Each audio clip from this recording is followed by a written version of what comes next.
औज़ुबिल्लाहिमिनश्शैतानिर्रजीम बिस्मिल्लाहिर्रहमानिर्रहीम अस्सलामु अलैकुम वरहमतुल्लाहि वबरकातुहू। मैं काज़ी शारिक महमूद। इससे पहले मैं पिछली वीडियो में आपको महानामा दोशीज़ा की रुदात सुना चुका हूँ। अच्छा, वो मेरी जवानी का दौर था और जब मैंने सियारा डाइजेस्ट और उर्दू डाइजेस्ट में अपने अफसानों का आगाज़ किया तो वो मेरे बुढ़ापे का दौर था 2017 में। एक बड़ा तवील वक्फा था। अब ये तवील वक्फा क्यों था? वो इस वजह से था कि मैं बग़ैर मुआवजे के किसी जगह अफसाना छपवाने पे तैयार नहीं था।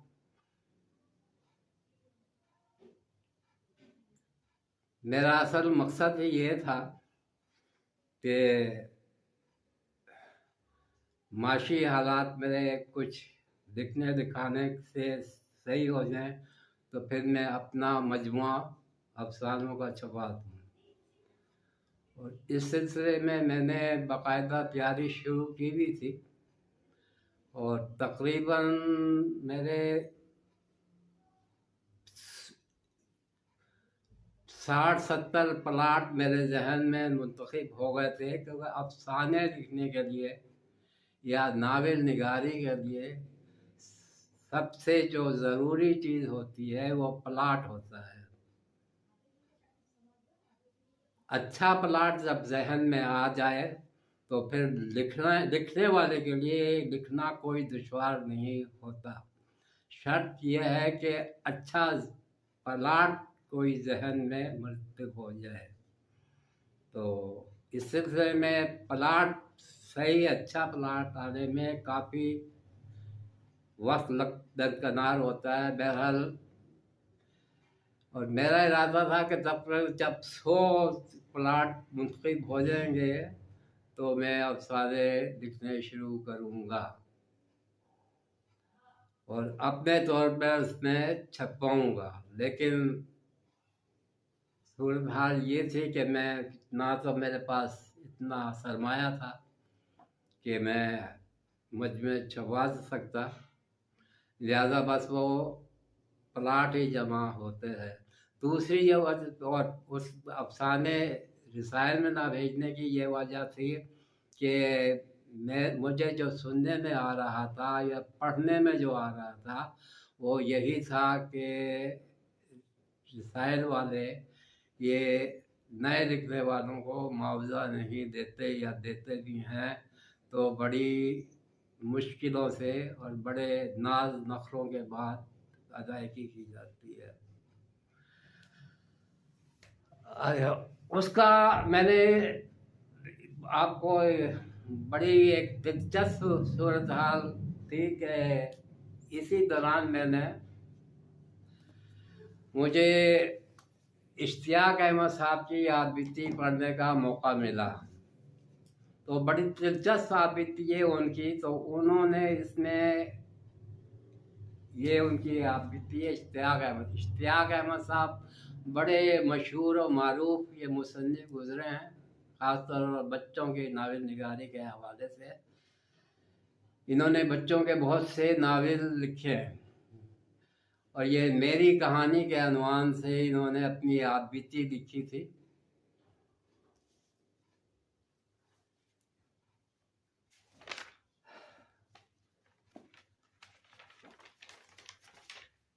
अच्छा, इसमें सियारा डाइजेस्ट और उर्दू डाइजेस्ट का इन्होंने बाकायदा जिक्र किया है। अब उसको आपको पढ़ के बड़ा मज़ा आएगा सुनकर कि उनके बारे में ये कहते क्या हैं।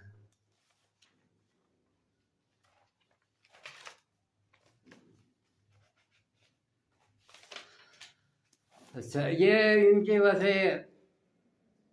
72 से इन्होंने छपना शुरू किया था और ये अच्छे उस वक्त भी काफ़ी मकबूल मशहूर हो चुके थे। तो इन्होंने, लेकिन इतने पैरल नहीं थे, लेकिन इन्होंने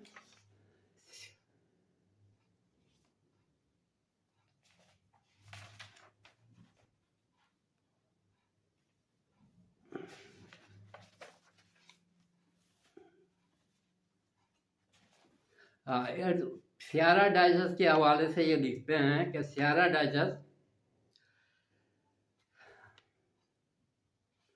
वाले कहते थे कि हम सियारा डाइजेस्ट में शाया होने वाली तहरीरों का मुआवजा 5 रुपये फी सफ़ा देते हैं। सो मैंने सोचा चलो इस बहाने कुछ पैसे भी मिलेंगे। ये इशफाक अहमद साहब कह रहे हैं। सो मैंने सोचा चलो इस बहाने कुछ पैसे भी मिलेंगे। ये बात यूँ भी ज़िंदगी में पहली बार सामने आई थी कि लिखने वालों को इनकी तहरीरों का मुआवजा भी मिल सकता है। मैंने अल्लाह का नाम लेकर अफसाना सियारा डाइजेस्ट को पोस्ट कर दिया। 1 माह का जानलेवा इंतज़ार किया। आखिर रिसाला बाज़ार में आ गया। एक बुक स्टॉल पर गया, उसे देखा, इसमें मेरा अफसाना नहीं था। परेशानी सी हुई। अभी 2 ही दिन गुजरे थे कि सियारा डाइजेस्ट से ख़त मौसूल हुआ, लिखा था आपका अफसाना मजबूर भाई गयूर बहन मिला, बारी आने पर छप जाएगा, मज़ीद अफसाने भेजते रहें। अजहर जावेद, मदीने माविन। यह ख़त पढ़कर इत्मीनान हुआ कि चलो अफसाना नाकाबिल इशाअत नहीं है, देर से सही छप तो जाएगा। मैंने अजहर जावेद साहब की हिदायत पर अमल किया और एक और अफसाना लिखकर भेज दिया। अजहर जावेद साहब ने इसके मिलने की इतला भी दी। ये भी लिखा कि अफसाना काबिल इशाअत है। इसके 1 माह बाद जो रिसाला आया, इसमें मजबूर भाई गयूर बहन मौजूद था। इसे देखकर मैं खुशी से उछल पड़ा, क्योंकि किसी अदबी पर्चे में अफसाना पहली बार शाया हुआ था। इसे देखकर मैं खुशी से उछल पड़ा, क्योंकि किसी अदबी पर्चे में अफसाना पहली बार शाया हुआ था। अब जो मैंने अफसाना खुर्शीद और मामू जान को दिखाया तो वो भी हैरान हुए, बगैर ना रह सके। दोनों ने अफसाना पढ़ा। दोनों का ताल्लुक़ उर्दू अदब से था, बल्कि पूरा घराना ही उर्दू अदब का घराना था। यहाँ तो हर तरफ उर्दू अदब ही उर्दू अदब नज़र आता था। इस मरतबा इन्होंने ये कहा यह अफसाना वाकई अच्छा है। अच्छा, इनकी तरफ से ये अल्फाज सुनकर मुझे खुशी हुई, मेरे एतमाद में इजाफा हुआ और मैंने सियारा के लिए 3रा अफसाना लिखकर भेज दिया। 3रा अफसाना। साथ ही सोचा शम्मा वालों को भी अफसाना भेजता रहूँ, सो इन्हें भी 1-2 अफसाने लिखकर भेज दिया। मजबूर भाई गयूर बहन के बाद सियारा डाइजेस्ट में 2 और अफसाने शाया हो गए, लेकिन इनके ऐलान के मुताबिक मुझे इन अफसानों का कोई मुआवजा नहीं मिला। मैंने सोचा चलकर अजहर जावेद साहब से मिलना चाहिए, इन्हें बताना चाहिए कि मुआवजा नहीं मिला, क्योंकि 3 कहानियों का मुआवजा 40-50 रुपये तो मिलना ही था।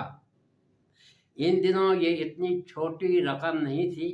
मुझे तो रेलवे में सारा महीना काम करके 66 रुपये मिलते थे।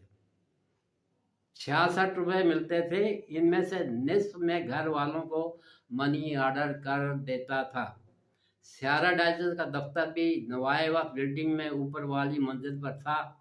मैं दफ्तर में दाखिल हुआ तो पहले ही कमरे में लंबी सी नाक वाले एक साहब बैठे काम करते नज़र आए। मैंने इनसे कहा अजहर जावेद साहब से मिलना है। जी फरमाइए, मैं अजहर जावेद हूँ। उन्होंने मुस्कुरा कर कहा अस्सलाम वालेकुम। वालेकुम अस्सलाम, फरमाइए।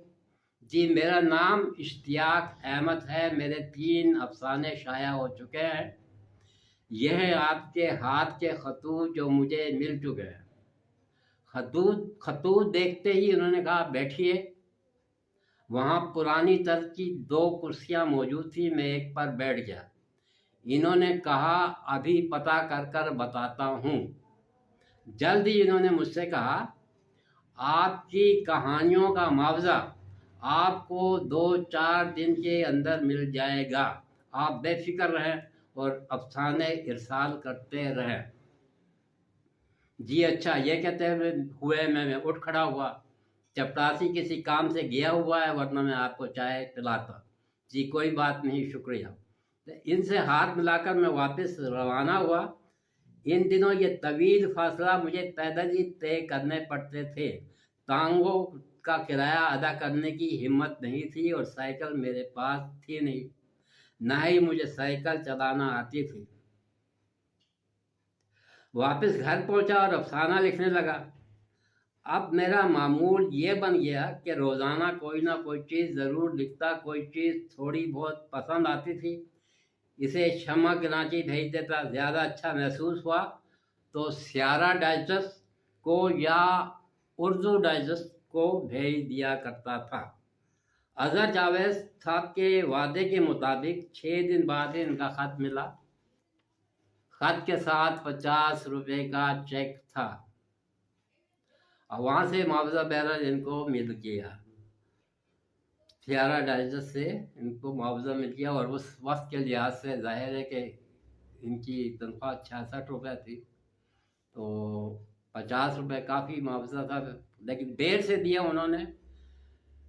और कई अफसानों का 3 4 अफसानों को दिया, लेकिन दिया बहरहाल और अच्छा खासा मुआवजा था। उस ज़माने के लिहाज से ये वाकई अच्छा मुआवजा था। अच्छा, इस वक्त तक यदि उर्दू डाइजेस्ट में भी कुछ अफसाने भेज चुका था। इन्हें पहला अफसाना झील में कंकर भेजा, दूसरा अफसाना आखिरी तारीख था। इनका भी ऐलान था कि हम मुआवजा देते हैं, लेकिन इनकी तरफ से मुझे कोई मुआवजा नहीं मिला था। आखिर इसी तरह मैं इनके दफ्तर पहुंच गया। उर्दू डाइजेस्ट समन आबाद से निकलता था। रास्ता पूछता वहाँ पहुँचा। अल्ताफ़ हसन कुरैशी साहब से मुलाकात हुई।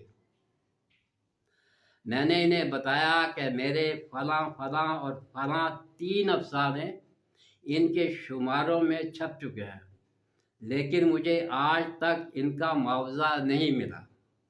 इन्होंने बहुत खुश इखलाक़ी से कहा, अभी पता कराता हूँ। ये कहकर उन्होंने घंटी बजाई। चपरासी अंदर दाखिल हुआ तो इन्होंने किसी का नाम लेकर कहा, इन्हें बुलाओ। जी अच्छा। चपरासी चला गया तो वो बोले, वैसे क्या आप अंग्रेज़ी किताबों से तर्जुमा कर लेते हैं? हम आपको अंग्रेज़ी की कोई किताब दे सकते हैं, आप इसका तर्जुमा करा लाएं। जी नहीं, मुझे तर्जुमा नहीं आता। इतने में एक साहब अंदर दाखिल हुए। अल्ताफ़ हसन साहब ने इनका नाम देते हुए कहा, इनकी 3 कहानियाँ शाया हो चुकी हैं। इनका कहना है कि इन्हें इनका मुआवजा नहीं मिला। आप चेक करके इनका मुआवजा इन्हें दे दें। बहुत बेहतर जनाब, इन्होंने कहा। फिर मेरी तरफ मुड़े, आइए मेरे साथ। वो मुझे अंदर दफ्तर में ले आए। रजिस्टर खोलकर इन महीनों में कहानियों को चेक किया। फिर मुझसे मुखातिब हुए, ठीक है, आपकी 3 कहानियाँ शाया हो चुकी हैं, आप फिक्र ना करें, 1-2 दिन तक आपका मुआवजा मिल जाएगा, आप जाएं। मैंने इनका शुक्रिया अदा किया और चला आया। ये मुआवजा मुझे कभी नहीं मिला, ना मैं फिर कभी उर्दू डाइजेस्ट के दफ्तर गया। अब ये इश्तियाक अहमद साहब कह रहे हैं, ठीक। तो इन्हीं बातों की वजह से मैं अफसाने नहीं भेज रहा था, लेकिन फिर बात बहरहाल 2017 में मैंने उर्दू डाइजेस्ट में इत्तफाकन एक इश्तिहार देखा, जिसमें उन्होंने कहा था कि उर्दू डाइजेस्ट में अफसाने लिखिए और माकूल मुआवजा पाइए। बाकायदा इश्तिहार छपा था उर्दू डाइजेस्ट में कि उर्दू डाइजेस्ट में अफसाने लिखिए, अफसाने कहानियाँ या मज़ामीन वग़ैरह, और माकूल मुआवजा पाइए। अब माकूल का मुआवजा सुनकर तो पढ़कर मेरे मुंह में पानी आ गया। मैंने कहा माकूल मुआवजा तो फिर माकूल ही होता है। तो मैंने क्या सोचा, ठीक है अब लिखते हैं।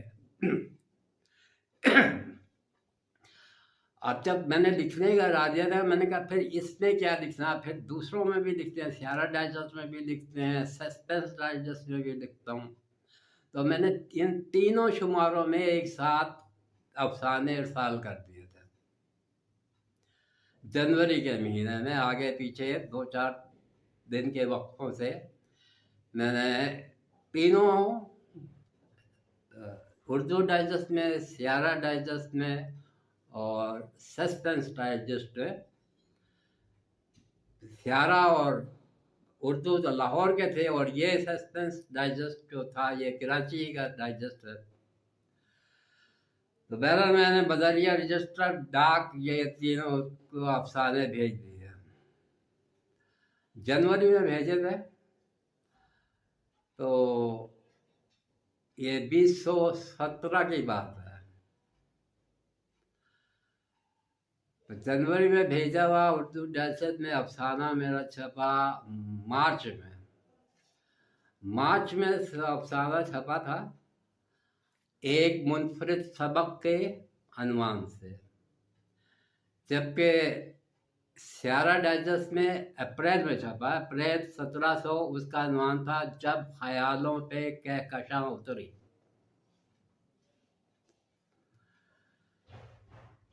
और सस्पेंस डाइजेस्ट का अलबत्ता मुझे जहन में नहीं है कि क्या क्या अनुमान था। बहरहाल सस्पेंस डाइजेस्ट में भी भेजा था, लेकिन वो छाया नहीं हुआ था सस्पेंस। तो क्योंकि वो कराची का रिसाला था, तो मैंने कहा वहाँ मैं सस्पेंस डाइजेस्ट में गया।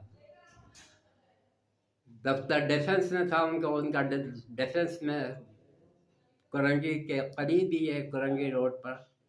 तो वहाँ काफ़ी इनका बड़ा ऑफिस है, नीचे कुछ स्टोर वगैरह या प्रेस का काम होता है, ऊपर फर्स्ट फ्लोर पर इनका काफ़ी बड़ा सा दफ्तर है, कई कमरे हैं उसमें, स्टोर वगैरह हैं। तो इनकी मदीरा यमुना अहमद साहिबा से मुलाकात हुई और उन्होंने इरशाद फरमाया कि ये जो सस्पेंस डाइजेस्ट के जो अफसाने होते हैं वो समर अब्बास साहब देखते हैं, तो आप समर अब्बास साहब के पास चले जाएं, उनका पीछे कमरा। बहरहाल उनके कमरे में चला गया। यमुना अहमद का तो काफ़ी बड़ा सा हॉल था और काफ़ी लोग उसमें पीछे उनके बैठे हुए थे, जबकि समर अब्बास साहब का कमरा अलहदा था और ये अकेले वहाँ बैठे हुए थे और बड़े पीक टाप से बड़े बारोब अंदाज में। तो समर अब्बास साहब से मुलाकात हुई, बड़े अच्छे तरीके से मिले, खुशबाकी से मिले। तो मैंने उन्हें बताया कि मेरे 2 अफसाने यहाँ आप तक आ चुके हैं। तो उन्होंने बड़ी हैरत का इजहार किया। उन्होंने कहा मैंने तो मेरी नज़र से तो आपके अफसाने नहीं गुजरे। बहरहाल मैं देखता हूँ, अगर आए होंगे तो यहाँ रखे हुए होंगे जहाँ और अफसाने रखे हुए हैं जो मुंतज़िर हैं इशाअत की। तो उन्होंने एक काफ़ी सारा ढेर सा लगा हुआ था अफसानों का, तो उसमें उन्होंने तलाश किया। तो काफ़ी देर तक तलाश करते रहे और फिर उन्होंने कहा नहीं, आपके अफसाने तो नहीं आए।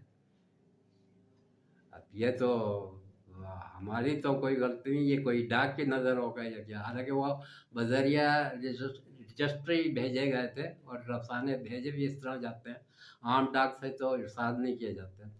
बहरहाल तो उनको तो रिसाली वो दो अफसाने गए इसी तरह नहीं मिले, जबकि बहरहाल इसमें सियारा डाइजेस्ट में और उर्दू डाइजेस्ट में छप गए थे।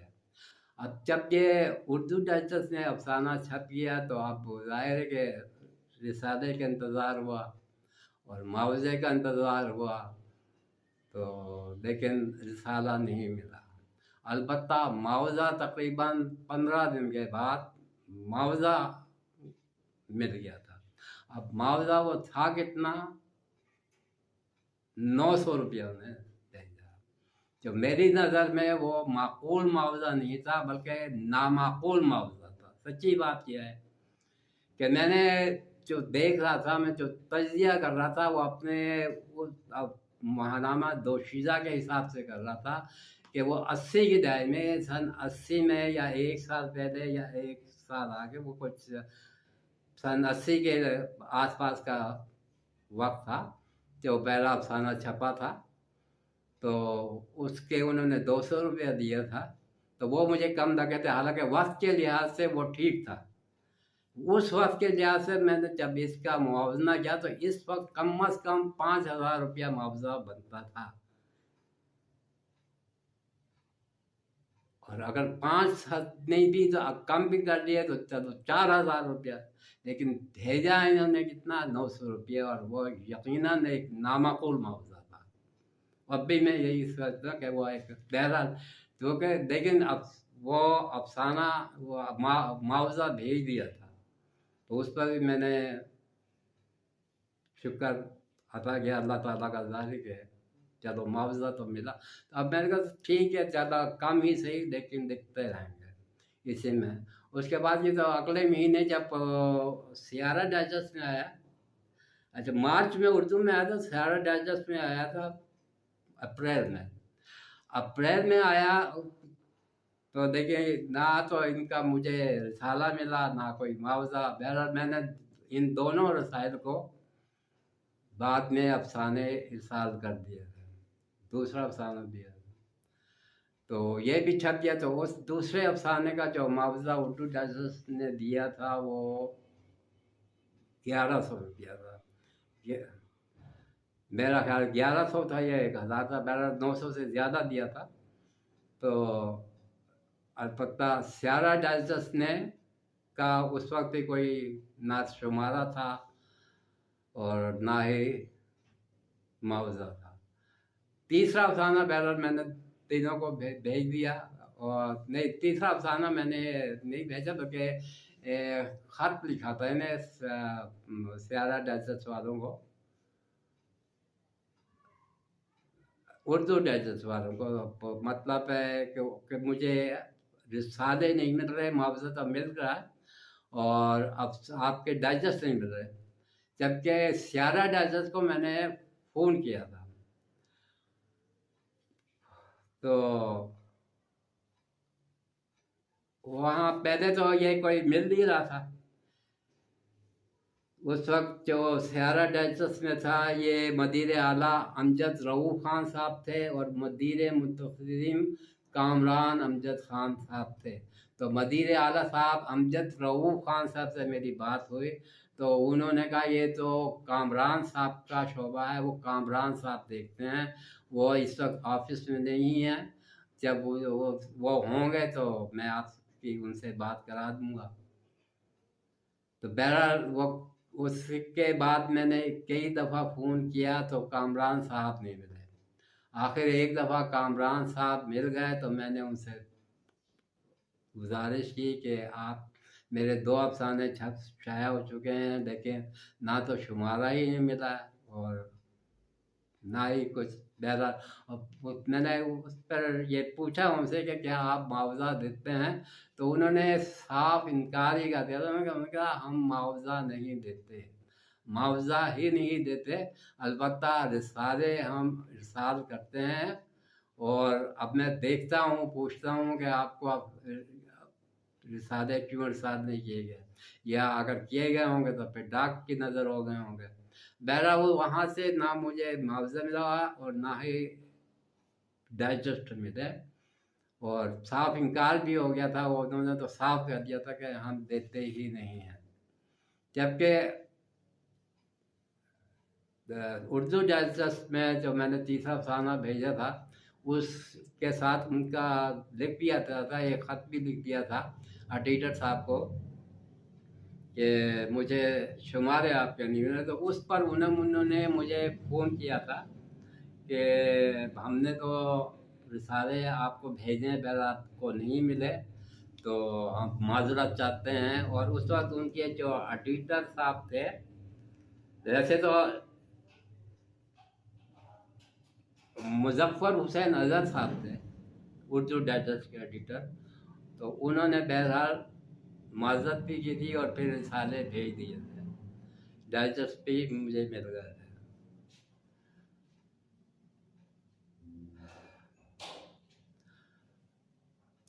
अच्छा, तो फिर बहरहाल मैं उर्दू डाइजेस्ट में लिखता रहा, और उर्दू डाइजेस्ट में सन 17 से लेकर सन 21 तक मैंने अफसाने लिखे। 21 के अप्रैल को मेरा आखिरी अफसाना हो, तो आखिरी जो 2 अफसाने आए थे उर्दू डाइजेस्ट में, ये मुआवजा तो देते रहे, शुरू में 900 दिया, फिर 1000 दिया, फिर 1200 दिया, फिर 1400 रुपया दिया। तो मैंने कहा चलो कुछ ना कुछ बढ़ रहा है, दे रहे हैं मुआवजा। बहरहाल कुछ समझ में तो आ रहा कि हाँ कुछ लिखने लिखाने का भी थोड़ा बहुत मिलता है। तो मेरा इरादा यही था कि मैं भेजता रहूँगा, लेकिन आखिरी 2 जो अफसाने थे मेरे, जो 21 में आए, उसमें ना इन्होंने शुमारा इरसाल किया और ना ही मुआवजा दिया। तो इस पर मैंने फ़ोन किया, तो उस वक्त मदीरा थी इनकी आफिया मकबूल जहांगीर साहिबा, जबकि मुजफ्फर अजहर साहब वो छोड़ चुके थे। और इसका एक उर्दू टाइप का ये भी था कि ये जो एडिटर थे ये जल्दी जल्दी ये तब्दील होते रहते। मालकान तो वही थे, एजाज साहब और इल्ताफ़ हसन साहब और उनके बेटे तैयब एजाज कुरैशी साहब। तो इंतज़ामिया तो एक ही रही, मतलब है इनके मालकान तो वही रहे हैं।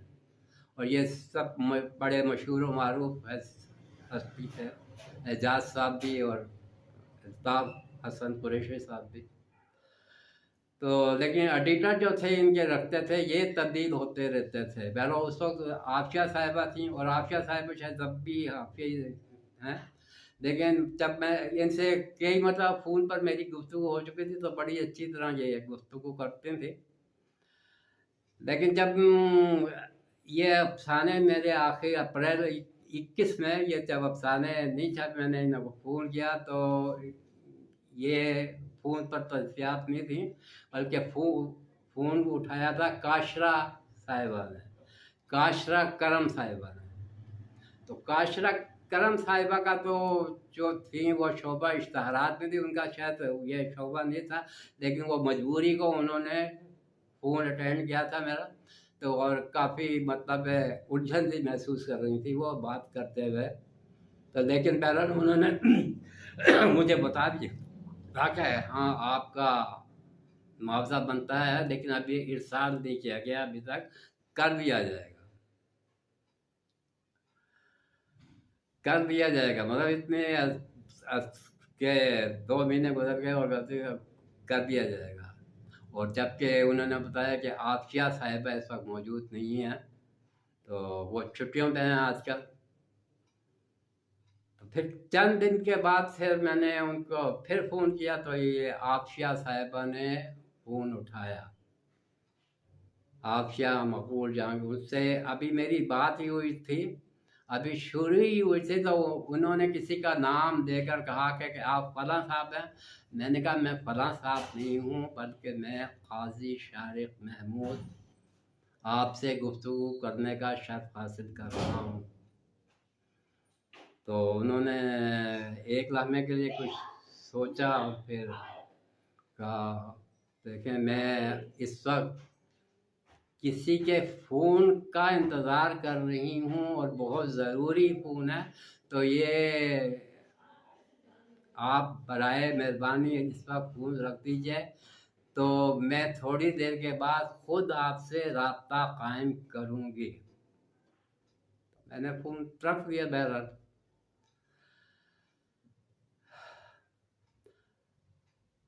उसके बाद मैं मुंतज़िर रहा कि ये आप वो करेंगे क्या, मतलब तकरीबन 1.5-2 घंटे तक मैं मुंतज़िर रहा कि ये फ़ोन करें, लेकिन कोई इनका फ़ोन नहीं आया। उसका मुझे पर एक बेजारी की कैफियत तारी हो गई थी, तो मैंने कहा छोड़ो, अब ये ना इनका मुआवजा ना शुमारा मिलता है इनका। तो और ये इसी तरह था, ये कभी मुआवजा तो दे देते थे, शुमारे का भी ये ऐसे ही था कि ज़्यादातर वो नहीं मिलता था, मिलता था तो वो काफ़ी देर से मिलता था। तो मैंने कहा इनकी अब नखरेबाजी शुरू हो चुकी है बहुत ज़्यादा, तो मैंने फिर इस पे लिखना छोड़ दिया था। और मेरा फिर यही इरादा था कि मैं अपने तौर पे अपने मजमे को छपवाऊँगा। और उस वक्त मेरे जहन में एक नावल का प्लाट भी था। मैं चाहता था कि एक नावल, तवील नावल, जो कि असल जो मेरा मकसद था वो नावल था। और वो जो नावल का प्लाट है वो भी, और जितने भी मैंने अफसाने लिखे हैं वो मेरे जहन में चूँकि मौजूद हैं।